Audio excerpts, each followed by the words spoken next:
some homeopaths wouldn't tell you the remedies that they were giving you. We can work with the body, we can listen to it using cranial technique with our hands. To give remedies at the same time. One of our family friends was actually what was called a bone setter. What are the kind of common complaints that you might share with a homeopath?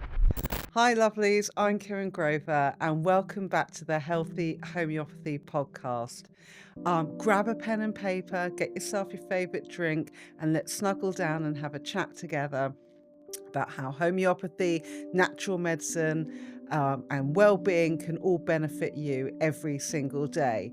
And today I'm really excited to introduce you to my friend and my colleague, Daraius Cooper, who is an osteopath based here in London and has over 35 years of experience in osteopathy. So young looking.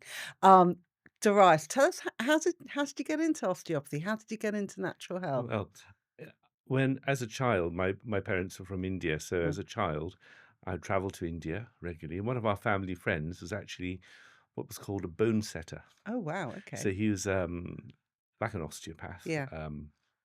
and he would treat the public for free. There'd be a collection box, and even that wasn't in your face; it was Mm. out to one side. Mm. And there were quite a few people that Mm. came, over 200 in the morning. So Wow. between Oh my him and God. his associate, Yeah. people would be treated in front of other people. Yeah, and I think I just imbibed that. I liked Mm. seeing what he was doing, and then beyond that, being in India, there were quite a few family friends and various people that we knew Mm. who had a large wooden box, and in it were homeopathic remedies. Right, yes. And so there's a street in Bombay Yeah. where there are quite a few homeopathic Mm. shops. So there's quite a heartbeat for that sort of thing. We have a similar thing in New Delhi. So like you, my parents are from India, I'm Indian.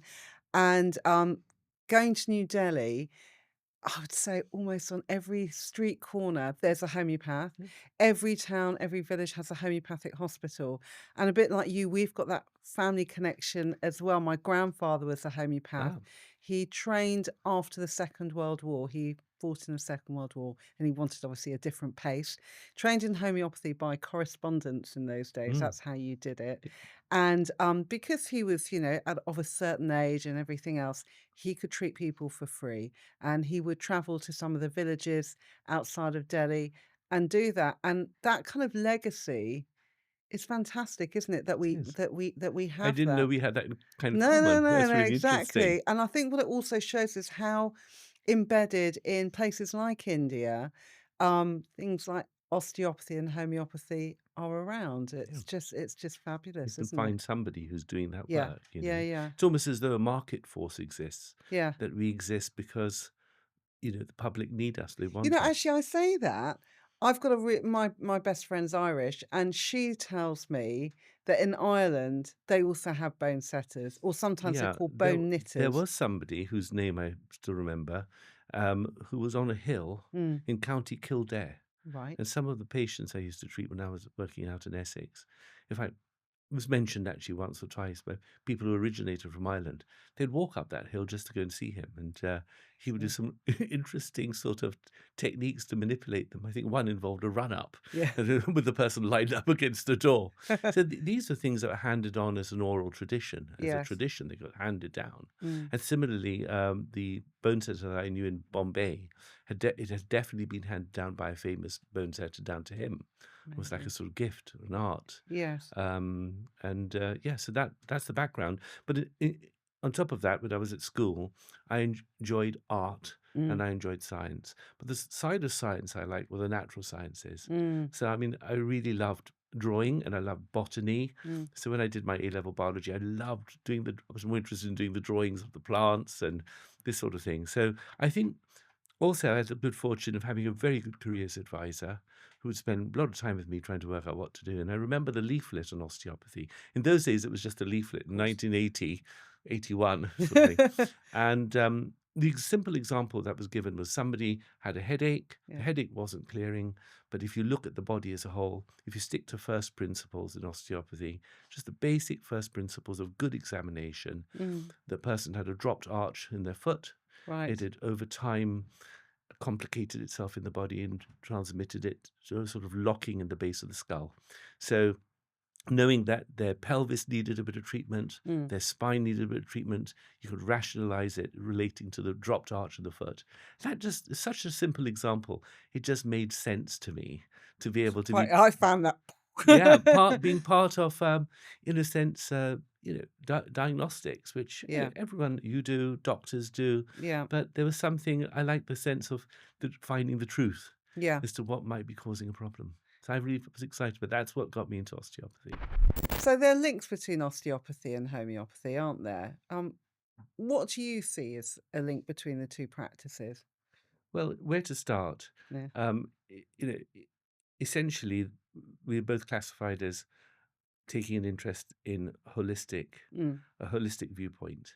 So on the one hand, we could also say, and I'm sure you'll agree with me, that a holistic viewpoint means not just looking at the person, the patient, the person as a whole, but the health system as a whole. Yeah, So yeah. you and I both know that we're diagnosticians where we understand the parameters of what we can do and what perhaps we can't and when to refer. Mm. But outside of that, looking at the person as a whole, looking at the outline of the person, um, essentially, um, I think holism is looking at the man-centered model, the person-centered model, rather than the Thank you. disease-centered model. Yeah, yeah, So what we might do for one set of signs and symptoms in one individual, in the same set of signs and symptoms in another, the treatment could be very different. yeah. So I think that is part of it. No, I absolutely agree. I think that holistic approach, because people don't always understand that when they're used to going to see a GP, to see a doctor, the approach is different. The approach that we have is, yes, the physical symptoms are important, but also the mental and the emotional. When I've seen you as a patient, it's like, well, okay, I've got this tennis elbow at the moment, but actually, this is what's going on in Yeah. in my private life. This is what's changing in my world, etc. And maybe that's a trigger for it. But I also like the way that you're addressing that systemic approach as well, rather than being a collection of symptoms. Oh, there's a headache over here, and there's, I don't know, some bruising from a trip or whatever, and there's a jippy tummy. It's about pulling it all together and system support. I'm a big fan of system support. So giving homeopathic medicines that can say, right, you've got digestive issues, let's support the digestive system as a whole. But let's also look at what else is going on. Oh, you're in a stressful job. You've got a history of, I don't know, asthma, etc., all that type of stuff. Is that the kind of thing that you would pull into your, Definitely. I think patient management as well. I mean, yeah. our patients come with a certain expectation and trying to find out what their expectations are. Mm. Certainly, if I feel that somebody's pelvis needs treating because they've got a headache, I will still acknowledge, usually by touching the head or the neck, that's where they've got the problem, examining it and then explaining to them clearly. So I think communication, of course, is very I think you're important. really important. Yeah. That's really, really important. I'm glad you made that point because I absolutely agree. I think, I mean, I remember back in the olden days, some homeopaths wouldn't tell you the remedies that they were giving you. That was like seen as a kind of classical approach. And I suppose actually doctors often would just write a prescription, hand it to the patient, and off they'll trot to the pharmacist. Now people want to know more. And I think that's really important. I think it's important to have that knowledge, but also I think it's quite empowering as well, because then if you know, oh, actually, I've spoken to someone, a professional, and they've diagnosed that their understanding is this, well, actually, I can help myself by doing that. So, for Yeah. example, I don't know, arthritis. I'm sure that's something you work with a All the lot. time. Yeah. If someone came to me with arthritis, absolutely, I'd prescribe to them. I'd also say to them, you absolutely must see a professional osteopath like Daraius. He's fantastic. And I'd also say simple things like, are you drinking enough water? It's interesting you say that Yeah. water comes up a lot for me as well And with patients, people don't, and they don't understand the why. basis of metabolic health. Yeah, and Um, also in between each of the joints, there's a little bit of fluid. And if the body is chronically dehydrated, the joints are going to rub together rather than having that cushion of fluid. So I explain it to them. They go, oh, yeah, okay, that but makes there sense. are, I think, reasonable postulations in science and theories that say that not just the joint, but just the connective tissue as well. Mm. The way that the body behaves, water is essential. And I think Yeah. that What are we, 60, 70% water? something like Something that. like But that. the thing is, I think that a lot of people might be putting themselves under a diuretic stress. Mm. So if they have tea, Mm. coffee, alcohol, Mm. caffeine in Coca-Cola, they eventually become quite stressful on the body if there isn't also a counterbalance with drinking water. Mm. So I think I've come across it with my patients that if in the background there was a period of time when they did that, but now they're not, it still is held within the body, a certain Interesting. attitude or an adaptation. Yeah. But talking about holism, though, um, words that come up for me are coherence, interconnectedness, and allowing things to resonate. Mm. So I think one of the other things that we have in common in terms of holism is energy. Yeah. And I think that we don't like to talk about energy too much, but everything's made up of energy. We learn about it in science at school. It is there within the body. It adds to the general general complexity of the body. But I think in both our arts and fields, we have ways of assessing people and taking that into consideration, how things have to work coherently in an interconnected way. Mm. I think that's all part of holism. Doris, what do you think are the true signs of good health? I think that one of the tenets about good health is for an individual to have the ability also to recover from an illness. Mm. So I think that in good health, it doesn't mean to say that we might not fall ill, Yeah, absolutely. but how much do we suffer? Yeah. And ultimately, it's also about morbidity. Mm. How much are we living with illness, Mm. and can we accommodate it? Mm. So if for example, somebody has a problem which they can't fully win over, what is a cure for an individual who comes to see me, for example, with emphysema? Mm. I might allow them to, with my work, breathe better. Mm. It means that they can walk further, which Mm. means they can get stronger. Mm. They know that it's not a full cure, or they might be able to talk for longer on the phone to a. There was a case of someone who was able to talk to their daughter in Australia for longer, and he was on a constant CPAP All right. machine. Yeah. So Yeah. he was so excited that after treatment he was able Oh, to talk for amazing. longer. So I think morbidity, Mm. keeping illness under control, Mm. but good health is just about having the body working in an integrated and cohesive way. Mm. Um, I think you're right to say it's not a lack of illness. I mean, ideally, obviously, one is not particularly ill, but it's about that recovery. But that also in itself goes into recuperation. I think I use these old-fashioned we were talking about this earlier. I use these old-fashioned words, but I think recuperation is so important. And the rule of thumb used to be if you were ill, say, I don't know, with a flu for a week, your recuperation would take another week. And actually, that would mean, don't tell your boss out there, but have a week off work, have a yeah. week of rest where you are eating simple foods, getting plenty of sleep, getting some fresh air. I use that. I remind people to allow the body to heal, but I also use that model, and I call it I call it the four cornerstones of good health, which is every day, and it's free, and everyone should do it. Drink plenty of water. According to your size, if you're an ickle pickle person, maybe a litres enough. But if you're taller and bigger, or you do lots of exercise, maybe it's more like 2 litres. Eat well, old-fashioned again, but that balanced diet of plenty of vegetables or salads, some carbohydrates and some protein. Just it's very basic, that kind of dinner plate idea that we all know about. What else is there? Water, movement. So movement could be go to the gym if you want to, if that's or dance if you want to, but going for a walk, doing some stretching. People who perhaps don't have the mobility, full mobility, doing chair exercises, moving yourself in any way that you can, getting fresh air. And again, if you can, get outside every single day, even if it's snowing, even if it's raining. What's that old saying? It's not bad weather, it's just the wrong choice of Mhm. clothing or Clothing. something like that. Otherwise, pop the window open. And then my favorite one, which I think is super underestimated, and you tell me what you think, is having room for joy. And what I mean by that is making space and not forgetting the things that you enjoy. So for me, It's taking my dog for a walk every morning or doing my yoga, or ideally both if I can get that both in. And before I go to bed, it's reading a novel. Yeah. That's it.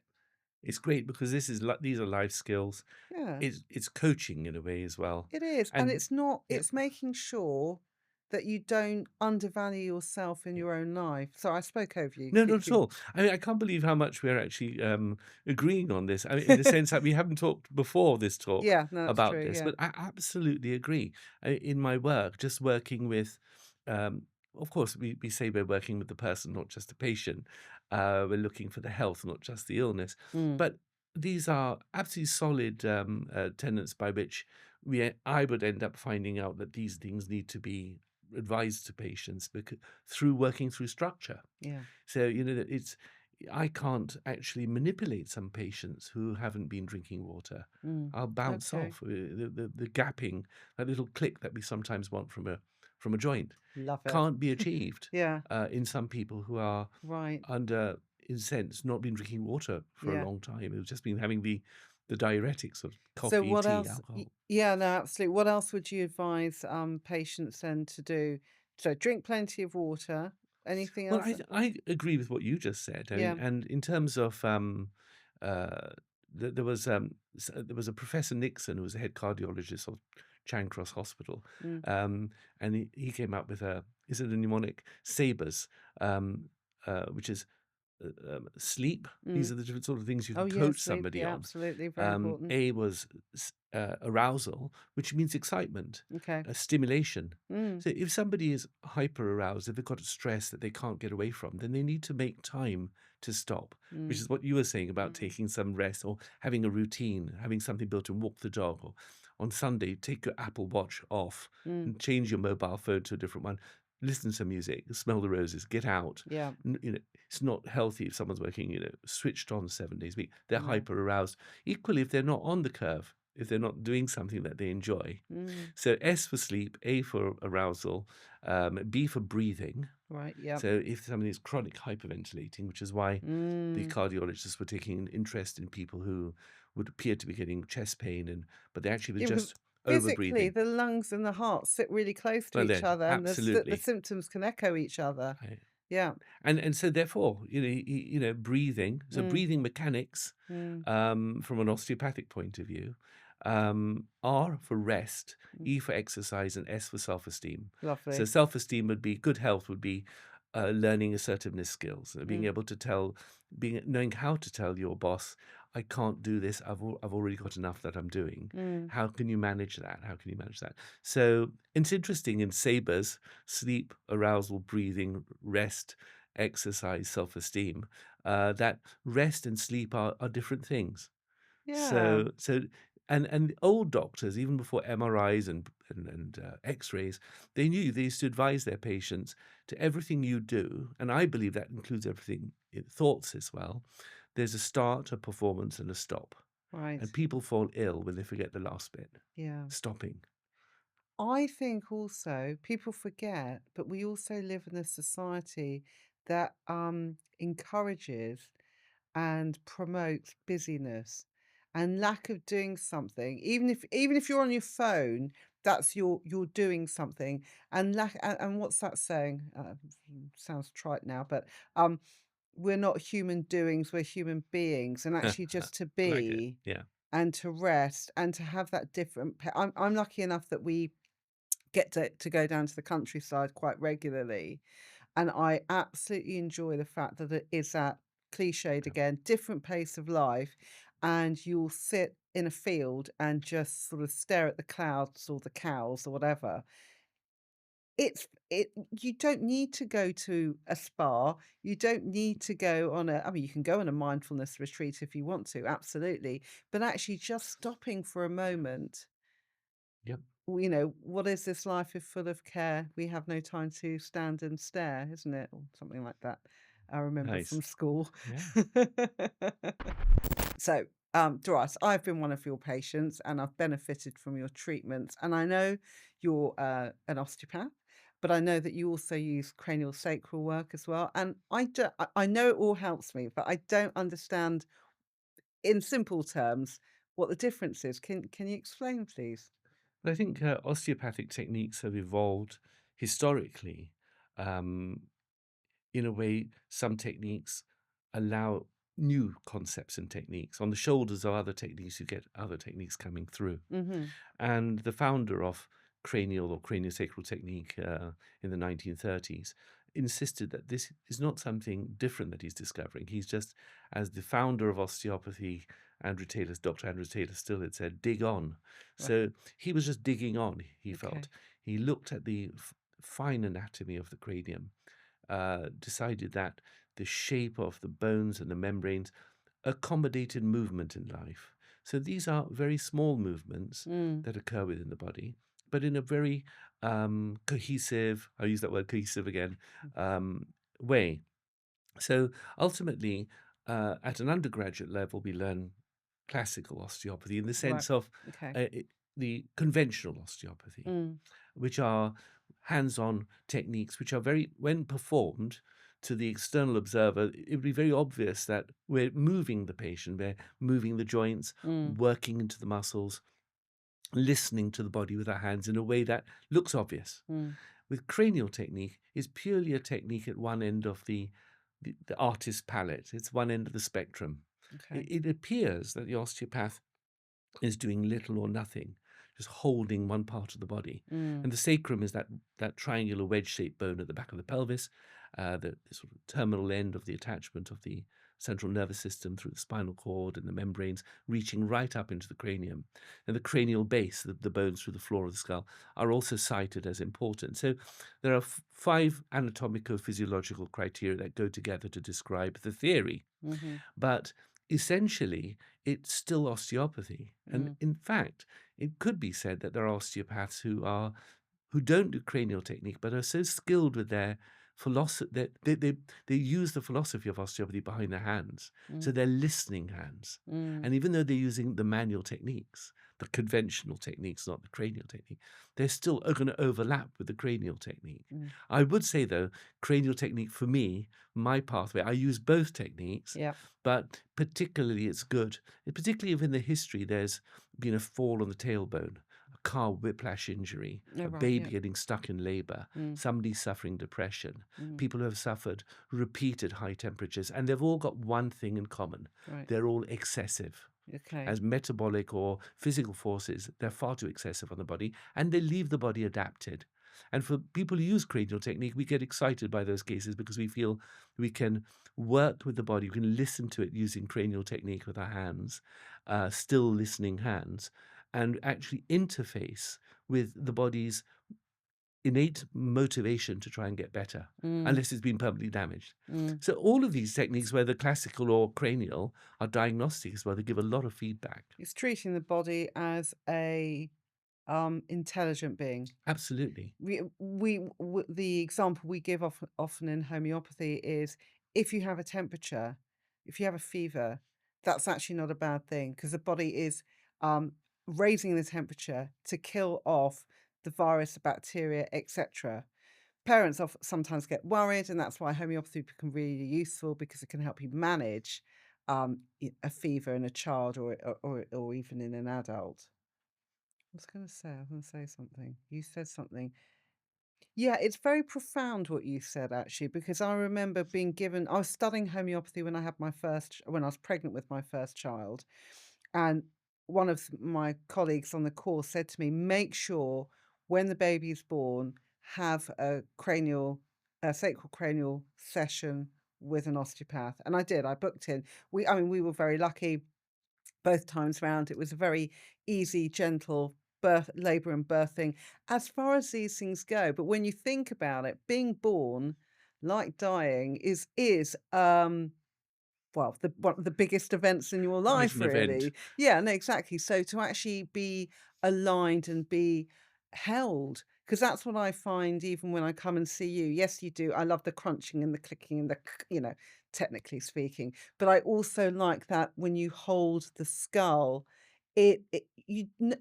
that doesn't happen in life, and it can feel, I won't say nurturing, but it can feel very good for want of a Mm, better word, really. yeah. Yeah. Well, in a sense, taking it on a deep level, Mm. the bioenergetic makeup of the body functions physically around a certain axis or axes. And that's appreciated in craniosacral osteopathy or craniosacral technique. Now, the craniosacral practitioner is aware that they are a bioenergetic being and they've got a bioenergetic axis. And in fact, it is the osteopath's mechanisms that are interfacing with the patient's Wow. mechanisms. Okay. Next So it's level not stuff. just the hands that are listening, Yeah. which is why it's really important, going back to fundamental first principles of the first year of osteopathic training, Mm. good operator posture, Mm-hmm. which is used in conventional osteopathy, not just cranial. Okay. And the reason it's used that way is because if the osteopath does not have good operator posture, their own outline Mm. is not well positioned. Number one, they wouldn't perhaps last the week because it Mm. would strain their own back. Yes. But importantly, you can't actually palpate and you really listen to the body, not just what's under your hand, but beyond. So, whether cranial or conventional osteopathic techniques, they allow the practitioner to take a little ride and Mm. feel what's going on, not just under the hands, but beyond. Yeah. And that's really very diagnostic as well. Absolutely. I mean, we in homeopathy, we say you can only take your patients as far as you've gone. And that's why it's really important to be seeing a homeopath yourself professionally rather than there's always that temptation to self-prescribe in homeopathy.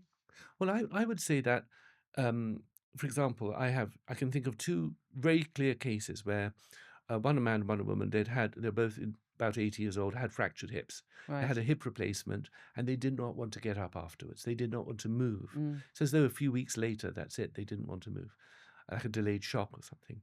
They both did well with over-the-counter rescue, not rescue remedy, but the homeopathic Arnica? accident tablets, or Okay. Yeah. one of the pharmacies in London might say they call accident tablets or trauma tablets.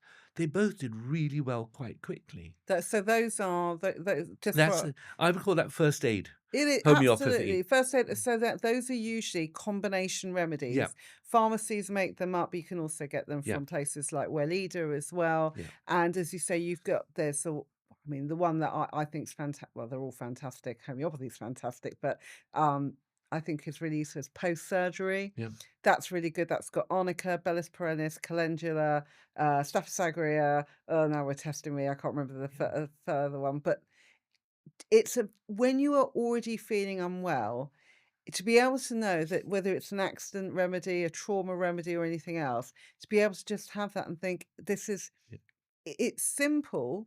I'm just taking a tablet a few times a day, but it is still very, very effective and it's gentle enough to be able to yeah, use alongside any other medication, whether yeah. it's a conventional medicine that's available, whether it's seeing an osteopath or Well, anything that's else. why with my patients I say I'm not a prescriber. Mm, That these are first aid approaches of homeopathy. But I just wanted to say that in osteopathy, we might find ourselves doing something for a patient that's quite simple and straightforward, and it's really appropriate. It's great. mm, It's like a sort of easy fix.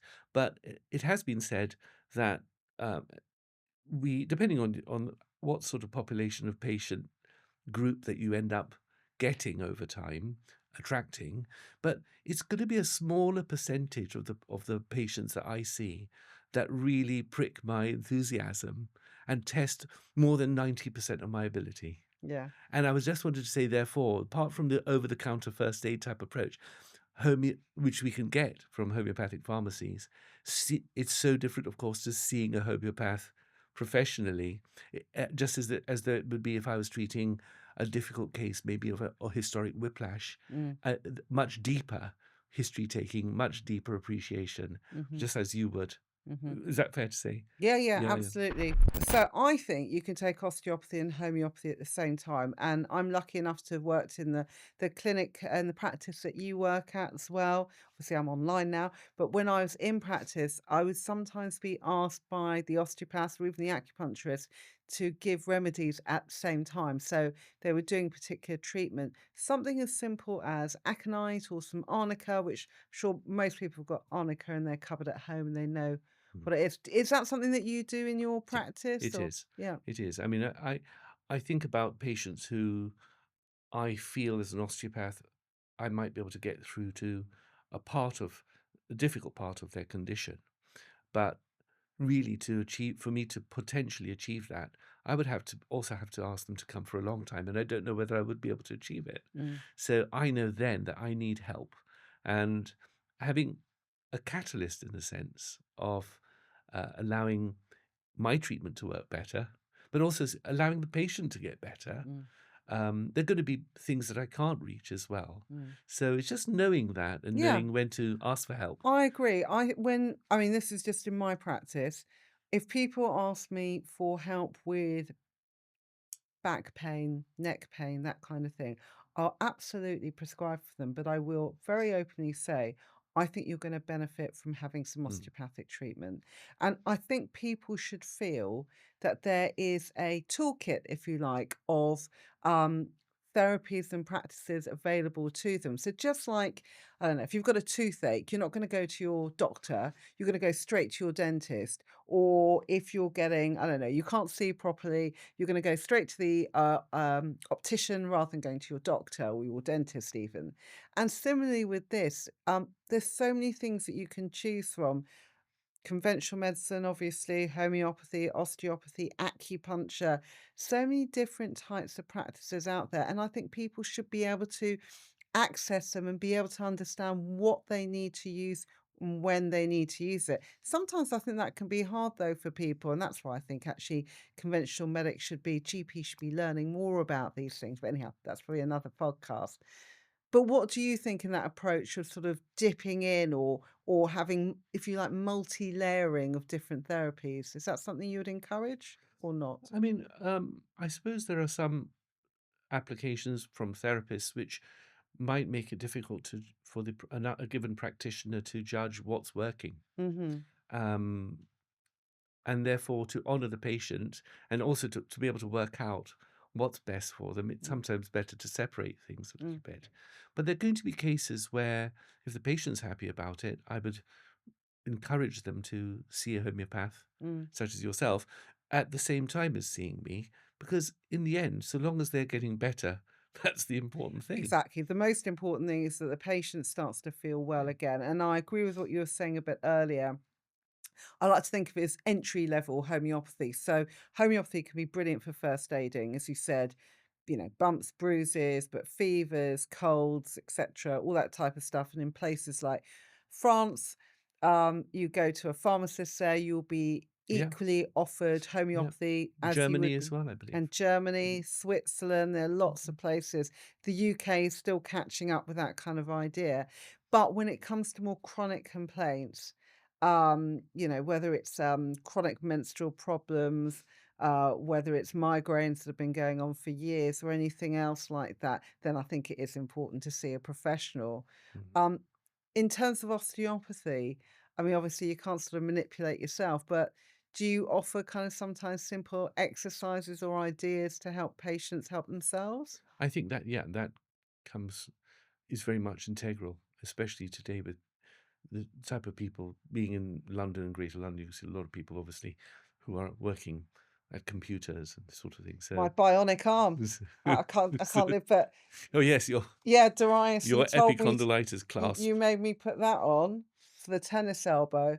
Oh my God, honestly, it is so helpful. But these things tend to work in conjunction with With the treatment, broader but it treatment. makes me feel because, with the best wish in the world, I do sit at a desk and I am on Yeah, my computer yeah, like, a lot of mm, people. So the idea of just yeah. resting it for 6 weeks Yeah. is not gonna happen. So that means that I can wear that when I'm There are working. so many factors that are tipping points that make a difference in pivotally helping a patient's complaint, Mm, or even mopping up the last 20% of their problem, which, if it's a mystery, it could be that their sofa, the seat pan, has given way, that yeah, they're sitting too low. It could be that their ergonomic setup with their computing is incorrect. yeah, I think I was probably It doing could be that. that they've got a bunch of muscle groups that are weak and switched off, inhibited, whilst others are dominant.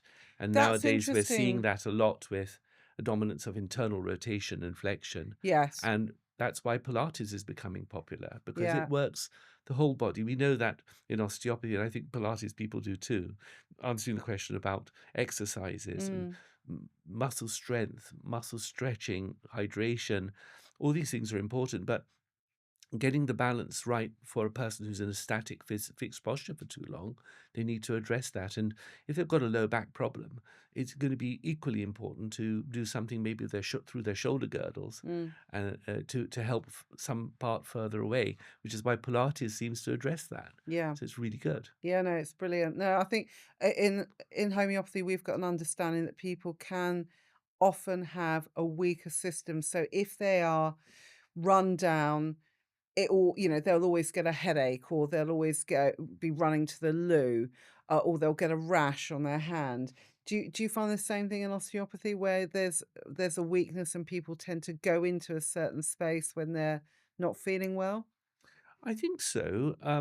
I certainly recognise um, what we can call sometimes catabolic phase of exhaustion, where somebody is What's that in layman's working terms? their adrenals too much. They're Right, being yeah, stressed too much. They're being yeah, switched on, hyperarousal state, yeah. switched on too much, particularly if they've got a problem at work and at home, you know. Mm, And I find as an osteopath that something an old senior colleague of mine taught me, which was to say to a patient, I do want to ask you a personal question about about any stress, but I don't need to know private details because may be very private to you. yeah. So that gives people the option to say, yes, I've got stress without having to tell me what it is. And See, I, homeopathy's a career for the nosy, so we've yeah, got that full hour, oh, and I will go at the patient's pace, yeah, but actually, and this is in a homeopathic treatment, you're right, to have that understanding of what's going on at a deeper level, whether it's stresses at home, work, etc. But also to be able to talk about it. But what I find is some people, not all, but some people don't have the emotional language to. And you're right, some people don't want to, and they don't need to, but they don't need because to. even their silence says a lot. Well, it's very facilitatory for outcomes in osteopathic treatment because if they've simply shared that there is a problem, but they don't have to share what it is, I acknowledge them for sharing that with me, and I then find that the treatment flows better. Yeah. The outcomes are better. But I think when people do come to see me as an osteopath, perhaps they're not thinking that I'm going to be delving into that sphere, Mm, which is it's really important. We're all, what do they say, psychosocial somatic beings, you know. So we've got the whole thing going on. But when people come to see me as an osteopath, they're not necessarily thinking they're going to be yeah. counselled or asked these questions. So I've got to be a bit careful. But it's Yeah. very important to me to I find set out. the scene at the beginning of the first treatment, Mm, particularly. I will say, "Have you seen a homeopath before?" And if the answer's no, I'll explain and say, "Look, yeah, this approach is holistic. So absolutely, we're going to deal with your skin complaint or yeah, whatever it is. But actually, I will also ask you things to do with your mental and emotional state to help me write the right yeah, prescription, not because I'm a nosy old bugger, but to help me yeah, write the right prescription because I don't have one homeopathic remedy for skin complaints or migraines or anything else.